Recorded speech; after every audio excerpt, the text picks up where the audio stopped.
Welcome back to Wickedly Judged. I'm Rebecca, your host, and today we continue our deep dive into the story of Donald Rogan Simpson Jr., a man who has spent more than 33 years behind bars for a crime he has always insisted he did not commit. If you're joining us for the first time, I highly recommend you listen to part 1 of this series, where we explored Donald's early life, his arrival in Joplin, Missouri, and the events leading up to the murder of J.D. Masters. We discussed the shifting stories, the missing evidence, and the powerful motive John Katura had to frame Donald. We left off as Donald described the pivotal moment when Katura, facing his own serious charges, struck a plea bargain with the state. A bargain that would forever alter the course of Donald's life. Today, we pick up right where we left off. You'll hear the rest of Donald's story, his own words, unfiltered, covering the investigation, the trial, the decades of appeals, and his ongoing fight for exoneration. I want to remind you that you can review all the evidence, all the documents, and all the exhibits for yourself at wrongfullyconvicted-seekingexoneration.com. That's wrongfullyconvicted-seekingexoneration.com. So, without further delay, let's let Donald finish telling his story. However, I wish to mention that during Katura's plea bargain hearing, the question was asked by his attorney that if Katura was to go to trial instead of taking this plea bargain, what evidence the state used against him, and the answer was the state would use the testimony of the church and his to her of Katura committing this alleged crime, and also evidence of the fact that Katura was wearing the tennis shoes and sunglasses that belonged to the alleged J.D. Masters. And yes, to all of you listeners and readers, as y'all see, there are so many twists to this story, which is why I'm including so many details, because it gets even more twisted. But keep in mind, I have many court, police, and investigative reports to 101% prove all of this 101% injustice. So please keep listening and reading. As mentioned earlier, after leaving my mother's house from visiting her back in 1989, I traveled around a lot, and it wasn't until after John got his plea bargain in December of 1990 that the state of Missouri put out a warrant for my arrest in January of 1991 for the alleged second-degree murder and strangulation of J.D. Masters, for which the cause is still unknown. And on October 31st of 1991, in a small country town in the state of Kentucky, after being arrested for public intoxication and improperly identified a couple of days later, I was read the arrest warrant from Missouri and then held in Kentucky. I was transferred to and then booked to the Jasper County Jail in Carthage, Missouri on January 1st, 1992. I never appeared in court with my first public defender from Joplin due to there was a conflict of interest since John Katura used their office. But I was visited by the prosecutor's office, and their investigator at the time questioned me about certain things, and off record offered me a 10-year plea bargain. And when I turned it down, they told me that my charges could be raised to first-degree murder, seeking the death penalty, and that is what I was bound over for trial after the state used John Katura only at my preliminary hearing, which was held on May 20th, 1992. During the next couple of months, as I sat in the county jail waiting for the trial, not much happened except for a few pre-trial motions. And though I did ask my attorney at that time to file a motion for a change of judge due to the fact that my trial judge was going to be the same judge John Katura framed me in front of, as well as this judge had a very close relationship with the prosecutor's office and was well known to the jury panel due to the judge's private practice in the Joplin area, and also a motion for a change of venue due to the fact this case was getting a lot of media attention and considered the talk of the town since this alleged murder happened. These motions were never filed, for which I did express my displeasure very open, and this issue is mentioned in Exhibit A. And then in August of 1992, this happened, which is also mentioned in Exhibit A. And in a more detailed motion by my death penalty attorney that you can view as Exhibit B, and that is on December 3rd, 1992, my death penalty lawyer, Aaron Kraft, files a motion to withdraw from my case to the Jasper County Court on the ground that right after my preliminary hearing was held, John Katura started calling her office in St. Louis, Missouri, and on August 18, 1992, John Katura called my attorney, Karen Kraft, and had a phone conversation with her that was initiated by John Katura, in which during that phone conversation, John Katura admitted to my attorney, Karen Kraft, regarding my case, for which included the fact that I did not strangle the alleged victim in this case, for which directly contradicted Katura's testimony at my preliminary hearing. And though my attorney, Karen Kraft, notified the state of the fact then, when it happened on November 18, 1992, the state contacted and informed my attorney that John Katura has denied to them that he had called my attorney back in August 92, in which in turn has now made my attorney, Karen Kraft, a witness for my defense. And here is where the story gets really twisted and more injustice occurs.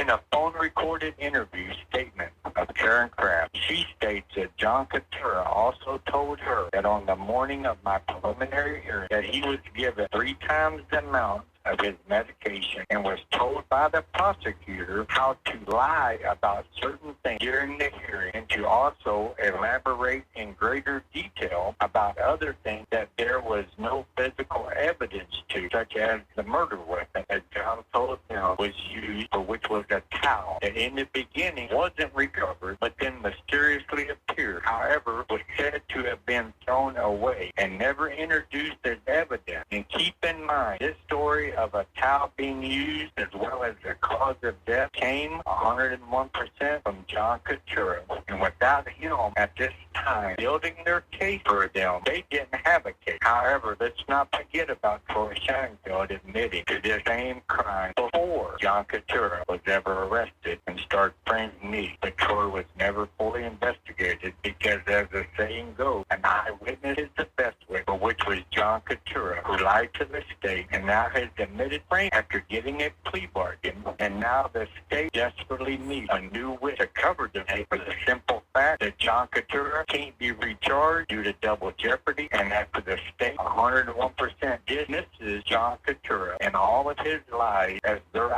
state now enter John Katura's ex-girlfriend, Angie Kirk's head, as their main witness, who was the one that turned him in to the Missouri bond in the first place. After my death penalty lawyer, Karen Kraft, became a defense witness on my behalf and had to withdraw from my case due to the legal fact that she could not represent me and be my acting attorney at the same time. In January of 1993, the Missouri State Public Defender's Office retained and assigned my case over to a private defense attorney out of Springfield, Missouri by the name of D. Wampler. And though he attempted a couple of different times to take a deposition from John Katura for defense purposes, due to the fact of Katura playing games and take it, for which is his right, D. Wampler contacted the judge who had Katura brought present into his courtroom, got Katura on hand, and asked him 2 questions. Are you going to give a deposition, and are you going to testify? And after Katura answered yes to both questions, the judge directed the officers to remove Katura from the courtroom. In order for all of y'all listeners and readers to understand this next part, I'll have to backtrack just a little, so please forget, but it's a very important piece of this 101% injustice that I have been 101% wrongfully served, and that is, after John Katura was arrested in Arkansas on August 24th, 89, and transported back to the county jail in Missouri, even though it was his girlfriend at the time, Angie Kirk Head, who had turned him in, told law enforcement personnel to shear John Katura. She later moved to Illinois, which would have been a complete escape from Katura, knowing how to contact her. However, there are evidence reports and admissions from Angie herself stated that not only did her and Katura begin corresponding again, but that she was also sending Katura money into her. Her actions doesn't reflect that of someone who has previously voiced her fear of Katura, and let it be known that this new correspondence between Angie and Katura was taking place before Katura found out that it was Angie turned him in instead of me back in birth of 9, a few days before John Katura's plea bargain here. Angie Kirkhead gave a statement that included the fact that she was not present at the time of this alleged crime. And as I previously mentioned, Katura alone built the state's case for them from A to Z. And I already mentioned in what evidence the state was going to use against Katura if he went to trial instead of taking the plea bargain. And it sure wasn't going to be Angie, because she stated that she was not there at the time and knew nothing about it. But here is another 100% proven fact and twist to this injustice. On January 30, 1992, Angie Kirkhead, after being contacted by the Joplin, Missouri authorities, gave a 45-minute video recorded statement in which, even though her prior statement stated that she wasn't present, did she hear or know anything about this alleged crime, now state in this new interview that not only does she know many details about this alleged crime, but also states in detail that she positively saw me carrying a dead body over my left shoulder outside of the alleged house, up the alley towards the garage, where it was later discovered. And as I said, this was a detailed statement she gave about what she saw and heard. And now fast forward to February 23rd, 1993. There is an investigative report made by a Joplin, Missouri investigator who works for the Joplin prosecutor's office, for which on page 2, paragraph 7, even though it is unknown when this reporting officer talked to Angie, this is word for word what this part of this report says. While the reporting officer was talking to this witness, Angie Kirkhead, she volunteered that she had lied to the reporting officer when she said in an earlier videotape statement that she had witnessed the defendant, Donald Simpson, carrying the victim's body out of the victim's house, and that she said that she only made this statement after the reporting officer told her that Katura had told them that Angie had witnessed it. Let it be known that before Katura admitted to frame every statement that Katura gave in detail, state that Katura was in his bedroom looking out the window, for which is when he watched me drag the victim's body up the alley. Katura never says carrying the body. That proves 101% beyond a reasonable doubt that the state told him 101% lie in order to get her on record, in order to become a more credible witness for the state than Katura, and here's why. On March 4, 1993, Angie Kirkhead brought to Joplin, Missouri from out of state to give a deposition to my new death penalty lawyer, for which Angie again admits to lying about seeing me carrying a dead body, for which right then should have made Angie 101% non-credible witness. And though we objected to Angie's credibility at my trial, which was turned out to be 101% railroad convention, the judge ruled against us, and though my attorney, D. Wamper, promised the jury in his opening argument that they were going to hear expert testimony on behalf of the defense, for which would have been my ex-attorney, Karen Kraft, and a handwriting expert that D. Wamper hired from the Missouri High Road, who analyzed numerous letters wrote and sent to me from Katura, in which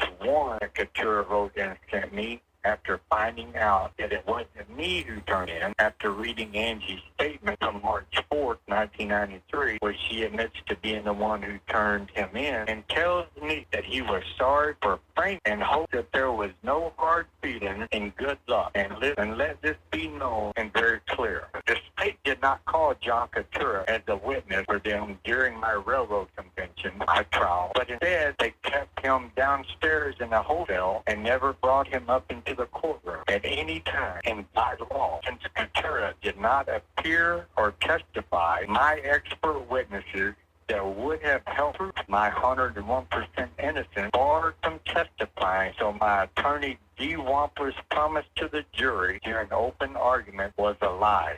And I say that for the simple fact that with D. Wampler knowing that if the state didn't call Katura, that my witnesses would be barred by law. However, when the state didn't call Katura, D. Wampler could, by law, have called Katura in as a hostile witness, for which by law would have allowed my expert witnesses to testify on my behalf of my 101% innocence. But instead, all the jury got pertaining to my 101% innocence was a promise from my attorney. Because when the state rested their case, my attorney D. Wampler rested also without calling me or any witnesses, and that's not trial strategy. That's 101% ineffective assistance of trial counsel. And let this fact be known. It's proven fact that there was no direct physical evidence or testimony produced by the state during this trial that even places me at the scene of the crime. So in actuality, if you can't place me there, how could I have been the one to do it and be charged? And that's very simple to answer. As mentioned earlier, an eyewitness is the best kind of witness. And when the state used the credibility of Katura in his statements to build their case for them and use Katura only to bind me over for trial, you would think that since Katura was credible enough for the state to use him for all of these pretrial statements in court hearings, what made Katura no longer credible enough for the state not to use Katura at my trial? And I've already explained all of the reasons why and I'll keep referring back to Exhibit A and Exhibit B on the aforementioned website. And here is what the state did use. The state used a witness, Angie Kirkhead, who was proven by her own statement to be a habitual liar and who also testified on the stand at this railroad convention to third-party perjured hearsay that by law should never have been allowed in. And though my attorney made many objections, there was a lot more he could have done but didn't do. And though there is many more proven facts that I could speak about, I'll end this interview by saying this. To all of y'all who are listening to and/or reading, I, Donald Rogan Simpson Jr., am 101% innocent of this alleged crime. And if my trial attorney would have done his job, I would have never been 101% wrongfully convicted. And the facts and evidence 101% prove that there has been an overwhelming miscarriage of justice placed upon me by the state of Missouri. And as I mentioned from the beginning, not only am I seeking justice and exoneration for myself, but I'm seeking justice for the alleged victim as well, and all of the family members on both sides as well. And since the victim's right is a huge motto here, I'm aiming to force them to practice what they preach. And when y'all visit the aforementioned website, you'll be able to review many other things that are being posted, from how to contact, help my fight for justice, and most of all, view a 40-page in-depth personal analysis labeled Exhibit that was recently put together last month on July 2nd after several months of investigation of all of the injustice I've been served and what they can do to help me regain my 101% rightful freedom. And I'll also be writing about other claims of my innocence and posting them on the website that were not mentioned in this interview. So please come to read about more of this injustice. And with that, I wish to thank the lady who made this podcast interview possible, Miss Rebecca. And just another little thing that I can mention, for the past 18 months, I was selected 27th person out of 800 asked by the Missouri probation and parole people to live in the most elite honor dorm in the entire state of Missouri, called the Dynamo Community Experience. I have a single man cell. I have a key to the front gate. I go to rec when I choose to 7 days a week. There is not one staff member that stays in this house. The only time staff comes here is to count. We govern ourselves in this house. And as of right now, we have 83 members in this community. So just letting you know, I didn't get here by buying a ticket from Canteen. I was chosen by the probation and parole people of Missouri due to my conduct, for which I have never received any type of major violation in my 34 years of incarceration. Just wanted to let you know that. And again, I thank you all for y'all's time, and God bless you all. I'm against the wind, Donald Rogan Simpson Jr. Thank you, Donald, for telling us your story and sharing it with us. I really appreciate your time. Okay. say, I sure thank you for giving me the opportunity to do this. And like I say, I've done my best. I mean, there's a lot of other things, but I just can hope and pray that if people have took the time to listen to this, that they will come to the website that I mentioned, because there are things that, hey, I can show them, actual court documents, police reports, and things that all equal up to the injustice I've been served. And I thank you again for your time, Miss Rebecca. Thank you. You've just heard, in his own words, the harrowing journey of Donald Rogan Simpson Jr. From the moment of Katura's plea bargain through the investigation, trial, and more than 3 decades of relentless appeals. Donald's story is one of resilience, heartbreak, and a fight for justice that continues to this day. If you were moved by what you heard, I encourage you to take action. Visit Donald's website, wrongfullyconvicted-seekingexoneration.com. There, you can review all of the exhibits, court documents, and professional analysis that back up his claims of innocence. Share this episode. Post it on your social media. Email it to friends and talk about it. Awareness is the first step to change. Contact Missouri officials. Demand a review of Donald's case. Let them know the world is watching and waiting to hold them accountable. Support justice reform. Join us at Wickedly Judged as we fight for accountability in our criminal justice system. Justice for Donald Simpson Jr. isn't just about one man.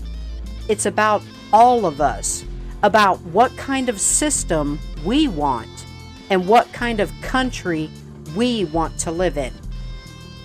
As always, stay vigilant, stay informed, and stay hopeful, because nobody deserves to be wickedly judged.